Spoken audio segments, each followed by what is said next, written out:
आप सभी विश्वासियों को यीशु सच्ची आकांक्षा के इस भाग में आप सभी का स्वागत है, जहां सुसमाचार के माध्यम से प्रभु यीशु हम सभी को अनंत जीवन प्रदान करते हैं। आज का सुसमाचार सन यूहन्ना के अध्याय 11 वाक्यांश 1 से 45 से लिया गया है।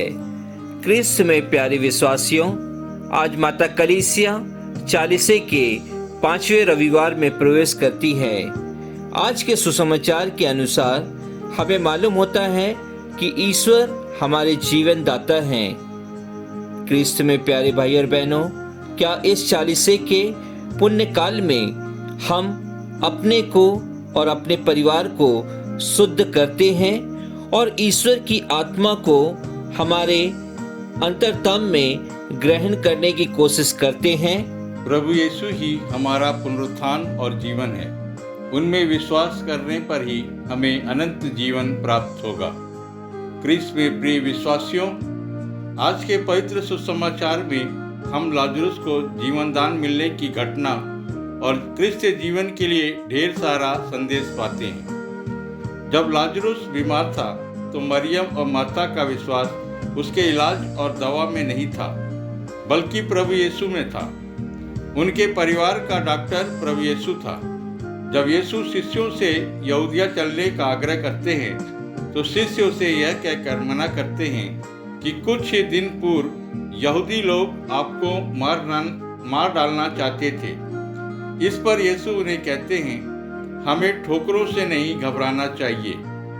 आज यीशु कहते हैं, लाजरुस सो रहा है, इसलिए मैं उसे जगाने जा रहा हूँ।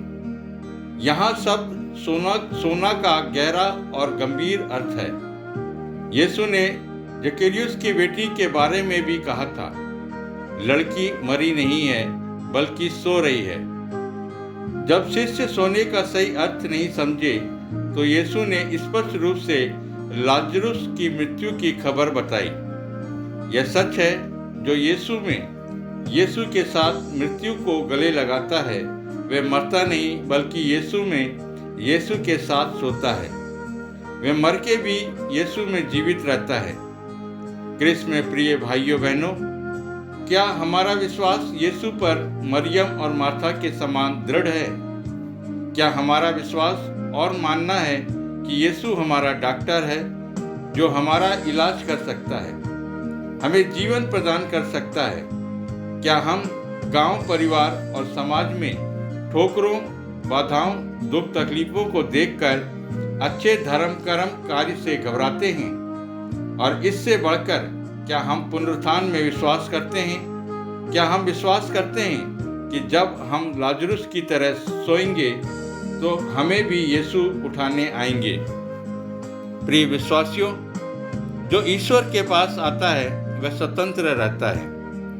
उसकी धार्मिकता के कारण आत्मा उसमें निवास करती है। जो व्यक्ति यीशु में विश्वास करता है वह कभी नहीं मरता है, वह मरकर भी जीता है। आज के सुसमाचार में मार्था और मरियम ने यीशु को संदेश भेजा कि उनका भाई लाजरुस मर गया। अतः यीशु खबर पाकर आते हैं। वे कहते हैं कि जो मुझ में विश्वास करता है वह कभी नहीं मरता है, वह जीवित रहेगा, क्योंकि मैं ही पुनरुत्थान और जीवन हूँ। यीशु ने लाजरुस को मृतकों में से जिलाया। अगर हम भी यीशु में विश्वास करेंगे तो मरने पर भी लाजरुस की तरह ही जी उठेंगे। प्रिय विश्वासियों, जैसे जैसे हम पास्का पर्व की ओर कदम बढ़ाते हैं, जीवन के रहस्यात्मक पहलुओं के बारे में हमें सोचने का निमंत्रण दिया जाता है। आज का सुसमाचार हमें पुनरुत्थान और उसकी महिमा के बारे बतलाता है, और वह यह है कि जो क्रिस्त पर विश्वास करते हैं उन्हें पुनरुत्थान की महिमा प्राप्त होगी। अपने प्रियजनों के दुख में हम इतने विलीन हो जाते हैं कि कभी कभी हम इस नए पुनरुत्थान की बात ही भूल जाते हैं। इसी स्थिति को हम मार्था के जीवन में पाते हैं, जो अपने भाई की मृत्यु पर टूट चुकी है। अपने ज्ञान और अनुभूति का सामंजस्य नहीं है। जैसे कि वह कहती है, मैं जानती हूँ कि वह अंतिम दिन जी उठेगा, पर यीशु उन्हें एक कदम आगे लेकर उनका ध्यान अपने ऊपर केंद्रित करते हैं और कहते हैं, पुनरुत्थान और जीवन मैं हूँ, और यही वजह है वह अपना विश्वास उन पर प्रकट करती है। हाँ प्रभु, मैं विश्वास करती हूँ कि आप मसीह ईश्वर के पुत्र हैं। इसी वजह से वो अपनी बहन मरियम को भी यीशु के पास लाती है। यीशु हमारे पापों के लिए मर गए और जी उठे। जब भी हम इस बात पर विचार करते हैं तो हमें एक अद्भुत अनुभूति होती है जो हमें पुनरुत्थान की ओर हमारा ध्यान आकर्षित करती है, क्योंकि वही प्रभु अब भी हमारे दुखों में हमारा साथ देने के लिए हमारे साथ है। आमीन।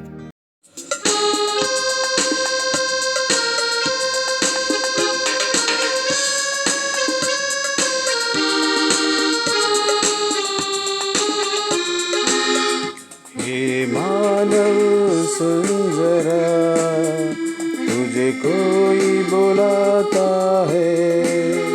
हे मानव सुन जरा, तुझे कोई बुलाता है।